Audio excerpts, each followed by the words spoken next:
told me over and over again you'd leave Miriam. We made plans. I didn't. You did. With the dawn, I still go on dreaming of you. I know I told you this before, but if you play your cards right, you could have my body.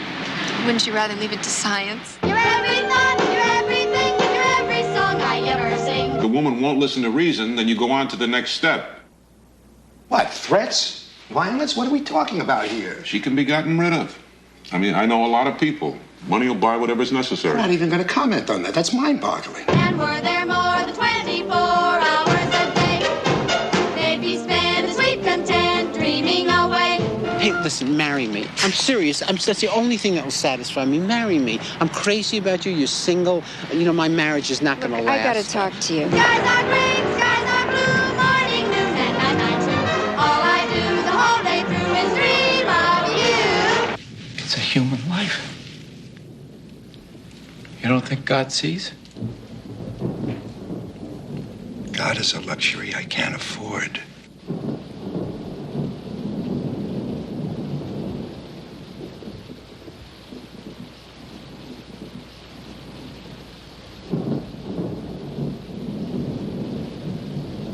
Reliant on the literary device of parallelism, Woody Allen's Crimes and Misdemeanors tells a tragic tale of love and life, where the genuine are punished with destruction and the false are stricken with guilt. Grounded in Allen's classic Jewish cynicism on life and communicated through comedy, Crimes and Misdemeanors conveys a message only a genius could accomplish. This is Sussy Boy's Crimes and Misdemeanors, a tale of two stories. Starting with Judah Rosenthal, played by Martin Landau, listen carefully to understand his initial characterization. I'm a man of science. I've always been a skeptic, but I was raised quite religiously, and while I challenged it, even as a child, some of that feeling must have stuck with me. I remember my father telling me, "The eyes of God are on us always." The eyes of God. What a phrase to a young boy. I mean, what were God's eyes like?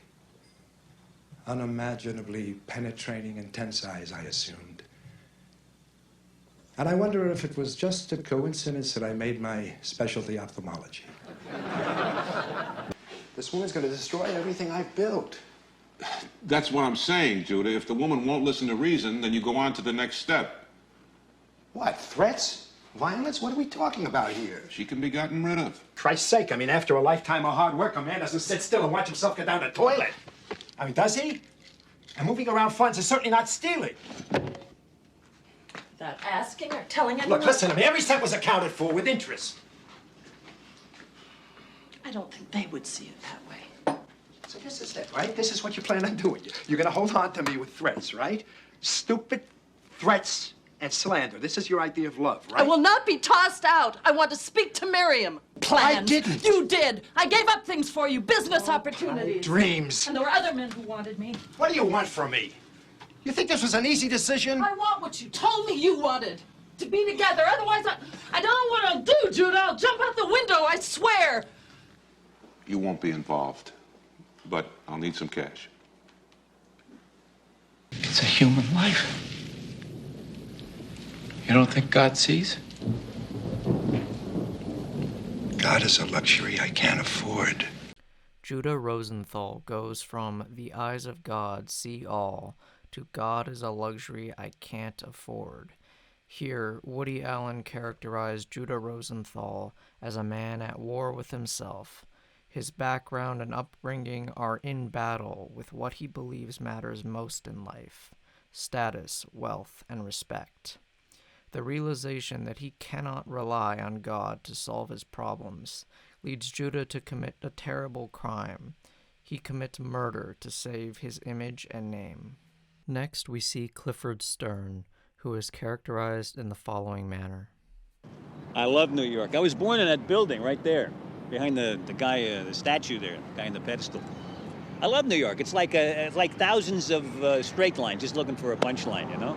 If it bends, it's funny. If it breaks, it's not funny. So you got to get back from the pain. You see what I mean? But like they said, they asked me up in at Harvard. A bunch of kids asked me, what's comedy? So I said, and then this is part of what I'm trying to say about getting back from it. I said, comedy is tragedy plus time. That's it, so fast? I shut up 10 rolls on your first question. All right, I gotta get to CBS anyway. Remember where we were. We'll start this again tomorrow. Just remember what I was saying. I'm Clifford Stern. Can I ask you the same question that I asked the producer? What do you bother with this guy for? I mean, he's such a pompous bore, and your show does such great profiles. Well, listen, I'll tell you just between you and me. I wanted to do Gabriel Garcia Marquez. So that's but perfect. They like to mix it up. They like a little variety. The unique thing that happened to the early Israelites was that they conceived a God that cares. He cares, but at the same time, he also demands that you behave morally. But here comes the paradox. What's one of the first things that God asks? That God asks Abraham to sacrifice his only son, his beloved son, to him. In other words, in spite of millennia of efforts, we have not succeeded to create a really and entirely loving image of God. This was beyond our capacity to imagine. Boy, he's really interesting. I know, this is a fascinating He could be guy. wonderful for the series. Well, that would be great. You want to dump Lester and do him? Because I would love to. We could scrap Lester. We can't dump Lester, but I think I could talk them into a little financing for you. But we must always remember that when we are born, we need a great deal of love in order to persuade us to stay in life. Once we get that love, it usually lasts us. But the universe is a pretty cold place. It's we who invested with our feelings. And under certain conditions, we feel that the thing isn't worth it anymore. I came as soon as I heard. I thought you might not want to be alone. Oh, God, it's been terrible, you know. I called, the guy was not sick at all, and he left a note. He left a simple little note that said, I've gone out the window. I mean, this is a major intellectual, and this is his note, I've gone out the window. I mean, what the hell does that mean? You know, this guy was a role model. You'd think he'd leave a decent note. Well, did he have family or anything? No, you know, they were all killed in the war. That's what's so strange about this. He's seen the worst side of life his whole life. He always was affirmative, always said yes to life, yes, yes. Now today he said no. Can you imagine his students? Imagine how shattered they're going to be? Listen, I don't know from suicide. You know, when I grew up in Brooklyn, nobody committed suicide. You know, everyone was too unhappy. Albeit far more subtle than his counterpart, Judah Rosenthal, Clifford Stern's characterization can be carefully observed through the literary device known as motif. A motif is defined as the following. A motif is a unifying element in an artistic work which helps develop a theme, especially any recurring image, symbol, character type, subject, or narrative detail. In this case, the motif that serves to build Clifford's character is the repeat subject of Professor Levy. Professor Levy serves as the polar opposite of Lester, a puffed-up, self-important New York comedian who is filled with trite statements and meaningless star power. Clifford is essentially forced to document Lester in search of money and a leg up in his career. Clifford attaches himself to Professor Levy as he embodies all Clifford's desires. He is genuine and wise. This is a direct contrast to Lester, but also to Judah, who is wise but very ungenuine and false. When Professor Levy commits suicide, the truth about the genuine is revealed. They don't fit into the harsh, cold world that we've built for ourselves as humans. The fate of Professor Levy and his genuine spirit foreshadows the end of Crimes and Misdemeanors. Both Judah and Clifford must deal with the consequences that stem from their worldviews. Judah Rosenthal authorizes the murder of a blackmailing lover, a move that quickly throws his life into chaos despite saving it from ruin. In the space of an instant, he is haunted by memories of his lover, where she only had for him before her death, now he has for her after her death, and he engages in a thorough introspection to determine whether or not success was worth the blood price of murder. Take a look at this amazing flashback scene, where Judah examines the morality of God versus the realities of success.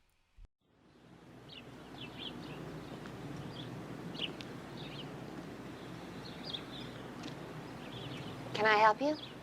Oh, I used to live in this house once, Really? When? many years ago. My brother and I used to race through these rooms. He's a wonderful kid, my brother.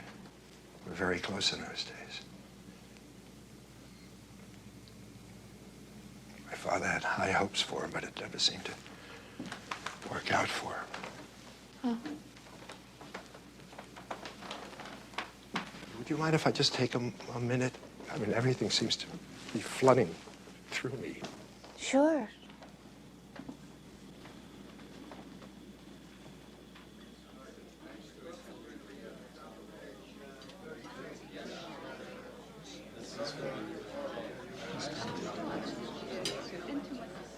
ברוך אתה אדוני אלוהינו מלך העולם אשר קידשנו במצוות שר וציוונו על אכילה מורור. Come on, Saul, get on with it. I'm hungry. Come on. You mind me? Nonsense, anyway. What are you putting everyone through this mumbo jumbo? Bring on the main course. I apologize for my disrespectful sister. Come on, this is the 20th century. You have young boys sitting here. Don't fill their heads with superstition. Oh, the intellectual, the school teacher. Spare us your Leninist philosophy just this once. What, you're afraid if you don't obey the rules, God's going to punish you? Yeah, he won't punish me, May. He punishes the wicked. Oh, who? Like Hitler? May, how do you say that? 6 million Jews burned to death, and they got away with it. How did they get away with it? How? Oh, come on, Saul, open your eyes. 6 million Jews and millions of others, and they got off with nothing. How could human beings do such a thing? Because might makes right. That is until the Americans marched in and stopped them. I don't like this talk at my Seder. Okay, all right. I think this is interesting. Yeah, you do. You know, wait a minute. There's this joke about the prize fighter who enters the ring, and his brother turns to the family priest and says, "Father, pray for him." And the priest said, "I will, but if he can punch, it'll help." So what are you saying, May? You're saying you challenge the whole moral structure of everything? What moral structure?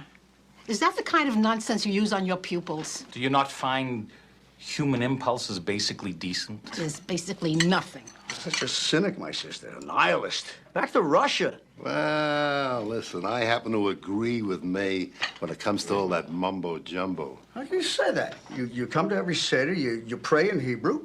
Yes, I'm going through the motions. It's like any ritual. It's a habit. What are you saying, May? There's no morality anywhere in the whole world. Listen, for those who want morality, there's morality. Nothing's handed down in stone. Sal's kind of faith is a gift. It's like an ear for music or the talent to draw. He believes, and you can use logic on him all day long, and he still believes. Must everything be logical? And if a man commits a crime, if he kills, then one way or another he will be punished. If he's caught, so. If he's not caught, that which originates from a black deed will blossom in a foul manner. You're relying a little too heavily on the Bible, so. No.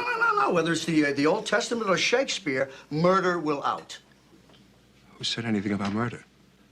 You did. Did I? And I say, if he can do it and get away with it, and he chooses not to be bothered by the ethics, then he's home free. Remember, history is written by the winners. And if the Nazis had won, future generations would understand the story of World War II quite differently. Your aunt is a brilliant woman, Judah, but she's had a very unhappy life. And if all your faith is wrong, Saul, I mean, just what if, huh? If. Then I'll still have a better life than all of those that doubt. Wait a minute. Are you telling me that you prefer God to the truth? If necessary, I will always choose God over truth. I agree with him. In a perfectly balanced and thought-provoking scene, each character in the scene makes logical points, and the viewers paid the respect they deserve to make their own decision. Filled with Jewish religious disillusionment, yet with resilience, Judah is left with an imperfect answer. Quote, "A deception that elevates us is dearer than a host of low truths. One can believe anything after life's agonizing decisions to continue to live on, whether it be to pick God and morality over stability and success, or Machiavellianism and ruthlessness over righteousness. Whatever Judah chooses in the film's ending, he cannot escape the consequences and dilemmas that flower from his agonizing decision." Continuing to Clifford, the opposite is true. He sticks to what he knows is right, and he behaves genuinely, purposely botching the documentary film on Lester, portraying him honestly, knowing full well the genuineness won't bring him success or stability. All right, look, this story on the homeless, it's too long. I want 5 pages out of it. Make sure he gets 5 real pages out of it. This guy tells the secretary to type it tighter. He doesn't take anything out of it. It's stupid. And I want this guy Johansson off the show. He's not funny. He doesn't write funny. I'm sick. He has cancer. I'm sorry. I'll send him flowers. He's just not funny. I don't want him off. Jesus, doesn't anybody know how to write funny anymore? I mean, what am I supposed to do? Am I supposed to write everything myself? Write it myself? Direct it myself? Produce it myself? I can't believe this. Look at this. Look at those people out there. Look at them. Look out the window at them. These people are looking for something funny in their lives. They're not getting anything funny. You're giving them straight lines. Their lives are straight lines already. They're waiting for something funny. E sentiamo come una creazione della nostra volontà attesa dello spasimo della vittoria.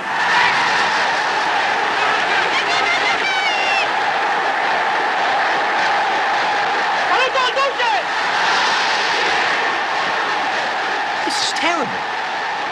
What are you doing to me? This is supposed to be the profile of a creative mind. It's very tough for a woman in this profession. I mean, men are always hitting them all the time. I can make it easier for you, you know? What is this? What is this? When did you shoot that? When did you get that?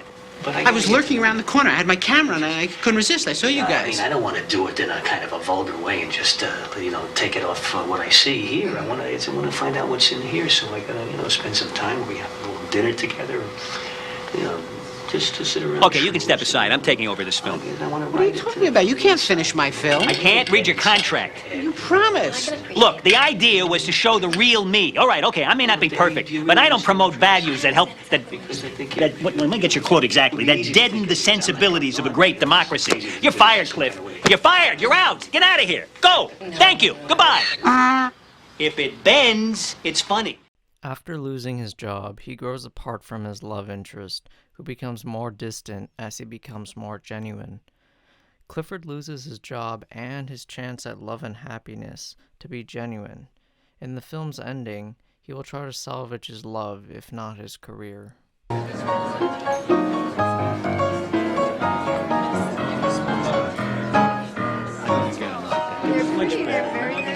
Very square like this. Hi, Cliff. Cliff, hello. Lester, how are you? Hiya. Good to see you. My fiancée, Hallie Reed. Congratulations, my wife Nancy. Nancy, hello. Jesus, you look wonderful. Thank you. You look great. I never see you dressed up. When'd you get back? Got back this morning. I've been trying to call you all day. Look at this. Look at this. I finally won her heart. What a romantic story. You should have seen. We ran into each other in London, and I sent her white roses around the clock, all the time, for days. And I found out she was allergic. Hi, Lester. Hi. How are you? Thank you. Good to see you. So, I started pleading with her. I begged her. I just begged her day and night, and I think it was the caviar that did it. I'll tell you, I've envied you for years. I've envied this guy for years. I mean, he would show up with a beautiful woman each and every time. But I envy you more now. Well, thank you. I understand. This is my worst fear realized.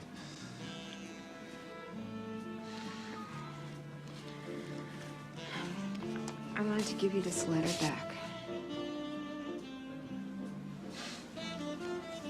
It's my one love letter. It's beautiful. I'm just the wrong person. It's probably just as well. I plagiarized most of it from James Joyce. You probably wondered why all the references to Dublin. Very deliberate in his word choice, Woody Allen uses caviar to describe what won her to Lester's side. Caviar happens to be the one thing that Clifford didn't have at his house when he and his love interest first connected. And that's the most important thing, connection. Whether it be between lovers, brothers, or friends, that's the one thing that can't be faked. The one true thing that comes from God or wherever else. It's what Clifford and her had together, but in the end, it wasn't enough. It wasn't enough in a cruel world. Call it a crime or a misdemeanor, one thing is for certain. It's tragic. After this scene, Judah and Clifford finally meet.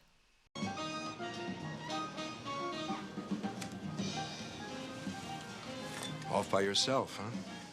You're like me. I always get sad at these kind of events. You look very deep in thought. I was plotting the perfect murder. Yeah? Movie plot? Movie? Well, Ben, that's what Ben told me. He says you make films.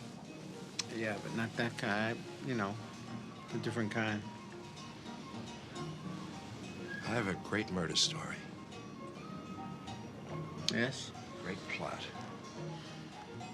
Yeah. Hey, I've had too many to drink. I mean, forgive me.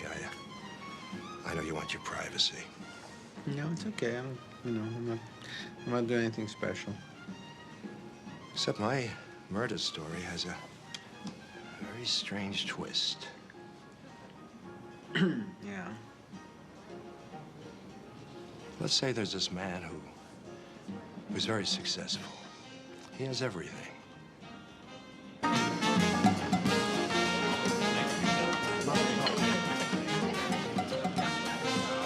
me ask you something. Am I a phony? Are you what? Am I a phony? What are you talking about? Are you a little high or something? No, you know, I think he hates me. Who hates you? Your annoying husband. Every time I'm with him, I get tense, you know? It's just that he's angry, you know that. Well, You at know that what? now. At what? At what? Are you Yeah. kidding me? He's got these fantasies about changing the world. This is a man who thinks he can change them. He makes these films, and in the end, they come to nothing. They're nothing, these Let me tell you something, Mike. He's got to grow up. I mean, this is the real world. This is the big time. They don't pay off on high aspirations. You got to deliver, Well, you know? tell me. I mean, and not to mention the fact that, I mean, I can't believe it. You're still young. You're not getting the life that you deserve, you know? Lester, I met somebody. Oh, that is music to my ears. Yeah. And after the awful deed is done, he finds that he's plagued by deep-rooted guilt. Little sparks of his religious background, which he'd rejected, are suddenly stirred up. He hears his father's voice. He imagines that God is watching his every move. Suddenly, it's not an empty universe at all, but a just and moral one, and he's violated it. Now he's panic-stricken. He's on the verge of a mental collapse. An inch away from confessing the whole thing to the police. And then, one morning, he awakens, and the sun is shining, and his family is around him. Mysteriously, the crisis is lifted. He takes his family on a vacation to Europe, and as the months pass, he finds he's not punished. In fact, he prospers. The killing gets attributed to another person, a drifter, who has a number of other murders to his credit, so, I mean, what the hell, one more doesn't even matter. Now he's scot-free. His life is completely back to normal. Back to his protected world of wealth and privilege. Yes, but can he ever really go back? Well, people carry sins around with them. I mean, oh, maybe once in a while he has a bad moment, but it passes. And with time, it all fades. Yeah, but so then, you know, then his worst beliefs are realized. Well, I said it was a chilling story, didn't I? I don't know. I think it'd be tough for somebody to live with that. You know, it's very few guys could actually live, you know, to live with something like that on their conscience. I mean, people carry awful deeds around with them. And what do you expect them to do? Turn himself in? I mean, this is reality. In reality, we rationalize, we deny, or we couldn't go on living. Here's what I would do. I would have him turn himself in, because then you see, then your story assumes tragic proportions, because in the absence of a god or something, he is forced to assume that responsibility himself. Then you have tragedy. But that's fiction. That's movies. I mean, you see too many movies. I mean, I'm talking about reality. I mean, if you want a happy ending, you should go see a Hollywood movie. Come on, darling. Let's think about going home, huh? Nice talking to you. Good luck to you. Miriam, we're going to make a wedding like this with Sharon. And I can't wait. She'll be radiant. You're looking very handsome tonight. And you look beautiful.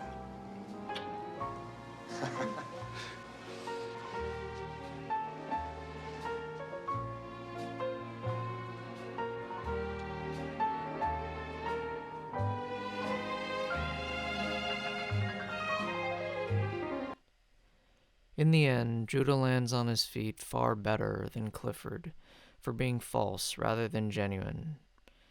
But at the same time, he can never be the same man who had the luxury of God's eyes upon him.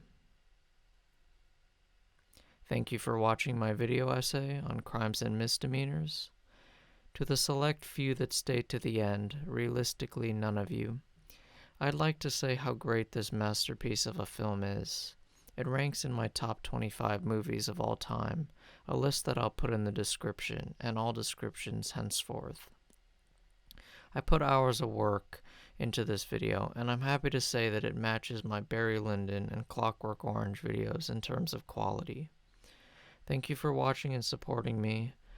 I relate to this film so much, and many other of Woody Allen's films, and I believe them and him to be of genius. Check out my IMDb page in the description to put a number to my reviews. Thank you for watching, and peace out.